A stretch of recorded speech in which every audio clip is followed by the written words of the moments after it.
পরিবার আইন দেওয়া যাইব, কিন্তু আর কেউ আমি একটা কথা সাধারণ একটা পাপি বান্দা, আমি একটা অভাবী লোক। আপনাদের বইলে সকলের বইলে দিই, প্রবাসী বাইরে যে যেখানেই থাকেন আমি বলে দিই, মন দিয়ে শুনলেন।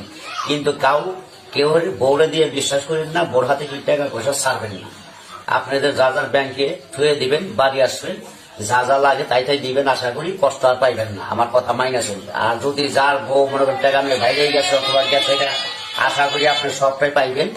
আমার সাথে যোগাযোগ করবেন, আমি মূল্যায়ন করে দেবো। আপনার টাকাও ফেরত পাইবেন, সবই ফেরত পাইবেন, বউ ফেরত পাইবেন, সবকিছু। আপনারা ধোকা দিতে পারবো না, আমি হেলাইন করে দেবো। আপনার কোন ব্যাপারে আপনি নষ্ট করছেন, পুরি কালাম দিয়ে ভান মারছে অথবা বাধ্য করে নিয়ে বাই করে নিচ্ছে, পাইতেছেন না, পোস্ট পাইতেছেন না, যে কোনোটা আমার কাছে বললে আপনার সমাধান আল্লাহ রহমতে সাকসেস হিসেবে পাইবেন, একবার সরল হিসেবে। আমি সরল মনের মানুষ, আমি ধোকা বুঝি না। আসসালামু আলাইকুম। ওয়ালাইকুম সালাম। একটু নামটা একটু বলেন আপনার। আমার নাম আকবর আলী কবিরাজ। আকবর আলী কবিরাজ। তো এরা কিছু